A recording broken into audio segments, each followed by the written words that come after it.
Hotel કે રેસ્ટોરન્ટના વોશરૂમમાં ઉપયોગ કરતા પહેલા સાવધાન થઈ જવાની જરૂર છે, કેમ કે સુરતથી એક ચોંકાવનારી ઘટના સામે આવી છે। સુરતની રેસ્ટોરન્ટના લેડીઝ વોશરૂમમાં મોબાઈલ કેમેરા લગાયા હોવાનો આક્ષેપ કરવામાં આવ્યો છે। મોબાઈલથી રેકોર્ડિંગ કરાયાનો આક્ષેપ છે। પીપલોદની ક્રેઝ ચારકોલ રેસ્ટોરન્ટની ચોંકાવનારી ઘટના સામે આવી, જેમાં મહિલા વોશરૂમમાં રેકોર્ડિંગ કરવા મોબાઈલ મૂકવામાં આવ્યો હતો। એક મહિલાનું મોબાઈલ પર ધ્યાન જતા આખી ઘટના સામે આવી। આ સમગ્ર મામલાને લઈને હોબાળો મચાવવામાં આવ્યો છે। આ મામલે પોલીસ ફરિયાદ કરવામાં આવી છે। જો કે તપાસમાં સામે આવ્યું છે કે સફાઈ કર્મચારીઓ વિડીયો માટે મોબાઈલ મૂકી રહ્યા હતા। પોલીસે સફાઈ કર્મચારીની અટકાયત કરી પોલીસે મોબાઈલની તપાસ હાથ ધરી છે, જેમાં મોબાઈલમાં કોઈ સિમ કાર્ડ ન હોવાનો ખુલાસો થયો છે। 5 મહિલાઓના વિડીયો મોબાઈલમાં જોવા મળ્યા। સીસીટીવીની તપાસ કરતા આરોપી સુરેન્દ્ર રાણા નામનો વ્યક્તિ આ કરતૂત તેની ખુલી ગઈ। વોશરૂમના વેન્ટિલેશનના ખાનામાં મોબાઈલ મૂકવામાં આવતો હતો અને મોબાઈલમાં વિડીયો રેકોર્ડિંગ ચાલુ રાખવામાં આવતું। આ ઘટનાના આરોપી તો પકડાઈ ગયા છે, પરંતુ ઘટના સામે આવ્યા બાદ જાહેર શૌચાલયનો ઉપયોગ કેટલો સુરક્ષિત છે તે સવાલ ઉઠી રહ્યા છે।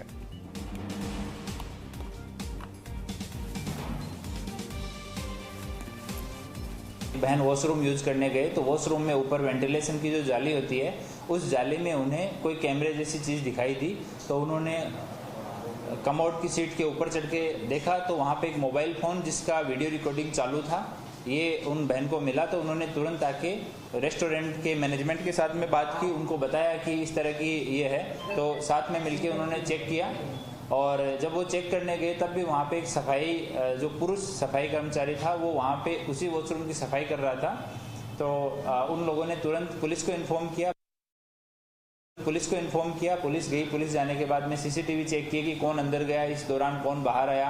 उस वीडियो रिकॉर्डिंग की जितनी लेंथ थी उसके हिसाब से सीसीटीवी फुटेज देखे गए तो पता लगा कि एक आदमी जिसका नाम सुरेंद्र राणा है, ये इसकी उम्र करीब 30 साल की है, मूल झारखंड का रहने वाला है और यहाँ इस रेस्टोरेंट में करीब 2 साल से सफाई कर्मचारी तरीके ये काम कर रहा है। इसका भाई भी इसी रेस्टोरेंट में काम करता है। इसने ये मोबाइल फ़ोन है जो वहाँ पे रखा था और 2 मोबाइल इसके पास से बरामद हुए। कुछ लोगों पे हमें थोड़ा डाउट है, तो उन लोगों के मोबाइल फ़ोन हम फॉरेंसिक में भेज रहे हैं। अगर किसी भी तरह का इन वीडियोज का अगर किसी दूसरे के फ़ोन में व्हाट्सएप के थ्रू, किसी और मोड से, ब्लूटूथ के द्वारा, शेयरिंग के द्वारा अगर ट्रांसफ़र हुआ है तो उन लोगों के खिलाफ भी सख्त कार्रवाई की जाएगी। અને સુરતથી આ સમગ્ર કિસ્સો સામે આવ્યો છે, ત્યારે વધુ માહિતી સાથે સંવાદદાતા ચેતન સુરતથી જોડાઈ ગયા છે અને દર્શલ અમદાવાદથી લાઈવ જોડાઈ ગયા છે। સીધા તેમની પાસે જઈશું। સુરતથી પહેલા જોઈએ ચેતન, સુરતથી આ કિસ્સો સામે આવ્યો છે। આ પહેલા પણ અનેકવાર આ પ્રકારના કિસ્સા સામે ગુજરાતમાં આવી ચૂક્યા છે અને મહિલાની સુરક્ષા સિક્યુરિટી પર સવાલ ઉઠ્યા છે। ફરી એકવાર એ જ પરિસ્થિતિ છે, કડક એક્શન લેવા પડશે। સમગ્ર મામલો પહેલા કેવી રીતે પર્દાફાશ થયો તેની વાત કરો ચેતન।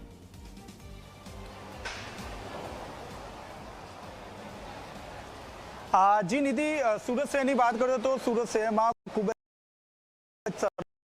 जनक घटना है ते बनवा पामी है। खास करीने जे रेस्टोरंट जो वॉशरूम है ते महिलाओं माटे अनसेफ होवानी घटना है सामे आवी छे। खास करीने घटना है सूरतना गुड़दो रोड जानी है, ज्यां चारकोल नामनी जे रेस्टोरंट है तेमां एक महिला पोताना परिवार साथे जमवा माटे पहोंची हती। आ महिलाए ज्यारे वॉशरूम माटे गई हती त्यारे महिलानी जे नजर छे ते वेंटिलेशनमां उभो जे मोबाइल फोन जे राखवामां आव्यो हतो तेनी पर गई हती। त्यारबाद महिलाए जे मोबाइल फोन तपास करता तेमां रेकॉर्डिंगनुं बटन चालू होवानुं सामे आव्युं हतुं, जेने कारणे आ महिलाए जे छे ते होबाळो मचाव्यो हतो। जे रीते आ घटना सामे आवी हती त्यारबाद उमरा पोलीसनो काफलो घटना स्थळे दौड़ी आव्यो हतो।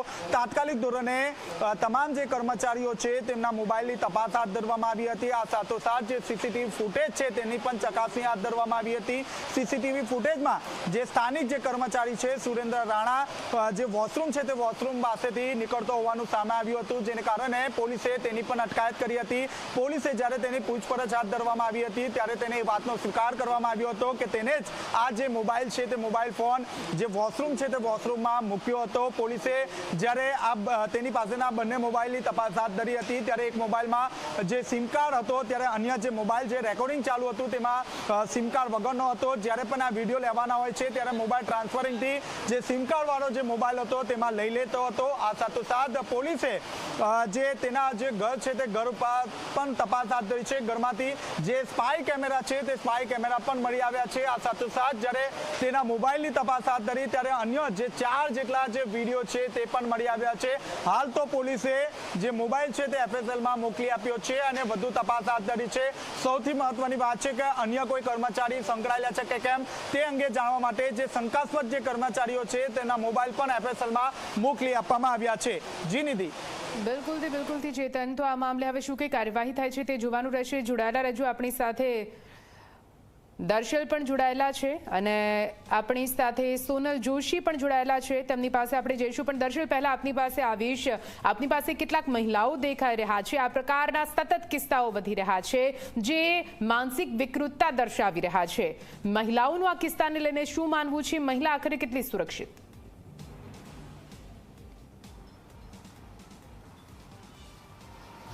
જી નિધિ, જે પ્રકારની આ સુરતની ઘટના આ એક મહિલાઓની સુરક્ષા બાબતનો સવાલ ઊભો કરે છે ને આપણા શહેર કે રાજ્ય કે દેશમાં મહિલાઓનું એક માન સન્માન થતું હોય, લોકો એ કરતા પણ હોય છે, પરંતુ કેટલાક આવા કિસ્સા બને કે જ્યારે મહિલાની સુરક્ષા ઉપર સવાલ ઊભા થાય. મારી સાથે આ મારી પાછળ આ મહિલાઓ જોઈ શકાય છે. પાલડી વિસ્તારમાં હું છું ને ત્યાંની મહિલાઓ મારી સાથે જોડાય છે. તેમની સાથે વાત કરીશું. બેન, પહેલાં તો સુરતની આ ઘટનાને આપ કઈ રીતે જુઓ છો? મહિલાની સુરક્ષાની વાત આવે, જાહેર જગ્યાની વાત આવે, ત્યાં આ પ્રકારનો કિસ્સો શું લાગે છે, શું થવું જોઈએ અને આ ઘટનામાં શું આપનું માનવું? નમસ્કાર, હું ડૉક્ટર અપર્ણા પંચોલી. હું ચોક્કસપણે માનું છું કે આજની આ નારી છે એ મિલેનિયમ યર જે કહીએ છે કે મત ભૂલ તું નારી હે નए ભારત કી તુજ પે જિમ્મેદારી હે.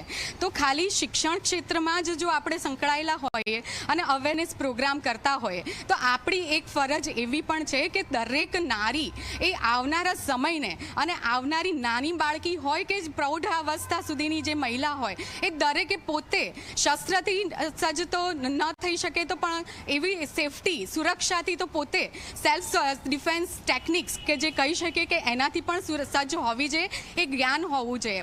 આ સુરતની જે ઘટના બની છે તે ખૂબ જ અમાનવીય કૃત્ય છે. જે પણ માનવીએ આ કર્યું છે તે ભૂલે છે કે તેના ઘરમાં પણ મા દીકરી છે, તો તેની પણ સુરક્ષા વિશે કાલે ઉઠીને કોઈ જો આવી બનાવ બને તો એ શું કરશે? તો આના જ માટે ખાસ હું સરકારશ્રીનો વિરોધ કરવા માંડીશ અને અનુરોધ કરીશ કે આટલી બધી 181 હેલ્પલાઇન નંબર હોય કે પછી શી ટીમની આપણે ગમે ત્યારે પણ મદદ લઈ શકીએ છીએ. એવા સ્પેશિયલ ગેજેટ્સ પણ હોય છે. તો દરેક સંસ્થાનમાં જ્યારે સર્વેલન્સ કેમેરાનું હોય છે ત્યારે આપણે એ જોવું હંમેશા જરૂર રહેશે કે તે દરેક કાર્ય 24 કલાકમાં તેનું નિરીક્ષણ થાય અને તે પણ કોઈ અધિકારી દ્વારા થાય. કાયદાનું પણ પાલન થાય છે કે નહીં, કાયદાનું જ્ઞાન જો મહિલાઓને આપવામાં આવે તો ચોક્કસ એ શસ્ત્રરૂપ બનશે. આપનું શું કહેવું છે? જાહેર સ્થળ, એ રેસ્ટોરન્ટ, એ હોટલ, ઘણી બધી જગ્યાએ મહિલાઓ જાય, લોકો ફરવા જતા હોય શનિ રવિ, અને એ સમય દરમિયાનનો કદાચ આ કિસ્સો શું એ વેન્ટિલેશનમાં એક કેમેરો મૂકવામાં આવ્યો, મોબાઈલ મૂકવામાં આવ્યો એક શૌચાલયની અંદર, તમે કઈ રીતે જોવો છો આ ઘટના? હવે જો વેન્ટિલેશન જેવી જગ્યા પણ સુરક્ષિત નથી તો મારું કહેવું એવું છે કે આવું બને જ કેમ કે જો મહિલાઓની જે જગ્યા છે ત્યાં જેન્ટ્સ કર્મચારી કઈ રીતના જઈ શકે? તો એવા એપોઇન્ટ જ ના કરવા જોઈએ ને. જેન્ટ્સ કર્મચારી, આપણે મહિલાઓ કામ કરે છે અત્યારે, પહેલાં જેવું તો નથી કે ખાલી જેન્ટ્સ જ બહાર કામ કરે છે, મહિલાઓ હોય જ છે કામ કરવા માટે. તો એમને એ વોશરૂમ જેવી જગ્યા તો એટલીસ્ટ ત્યાં તો એ લોકોને રાખી શકીએ. હવે આપણે તો ચલો મોટા છીએ, ધ્યાન જતું રહે તો ખબર પડી ગઈ, બટ જ્યારે કોઈ નાની બાળકી જાય છે તો એને તો એની સુરક્ષાનું શું? એટલે મારું કહેવું એવું છે કે આવી જગ્યાએ તો એટલીસ્ટ છે ને તમારે મહિલાઓ જોવી જોઈએ. અચ્છા બેન, આપનું શું કહેવું છે? જે ઘટના બની એમાં જે વિડીયો, જે મોબાઈલ મૂક્યો હતો વિડીયો બનાવનાર, એ પકડાયો છે. કેટલાક વિડીયો પણ મોબાઈલમાં મળ્યા છે. સફાઈ કર્મચારી હોવાનું પણ સામે આવ્યું છે. આ બાબતે એક આપનું શું માનવું છે, એક સંચાલન બાબતે, હોટલના સુરક્ષા બાબતે? મારું માનવું એ પ્રમાણેનું છે કે જો આપણે કેમેરા લગાવ્યા છે એ આપણી પોતાની સુરક્ષા માટે લગાવેલા છે, સ્ત્રીઓની સુરક્ષા માટે છે, માણસોની સુરક્ષા માટેના છે. પણ જો આ જ કેમેરાનો ઉપયોગ કરીને જો આવું કૃત્ય થઈ શકતું હોય તો એ આપણે સ્વીકારવા લાયક નથી. એટલે કે આ ચલાવી ન લેવાય, આ મહિલાનું સીધી રીતે માનવું છે અને એક એક્શન જે છે તે લેવા જોઈએ, એક નિયમ બનવા જોઈએ. સફાઈ કર્મચારી નિમણૂકની વાત હોય તો તે બાબતે પણ ધ્યાન રાખવું જોઈએ. આ મહિલાઓનું માનવું છે અને મહિલા સુરક્ષા થવી એ પણ ખૂબ જરૂરી છે. નિધિ. બિલકુલથી દર્શલ, જોડાવા માટે આભાર.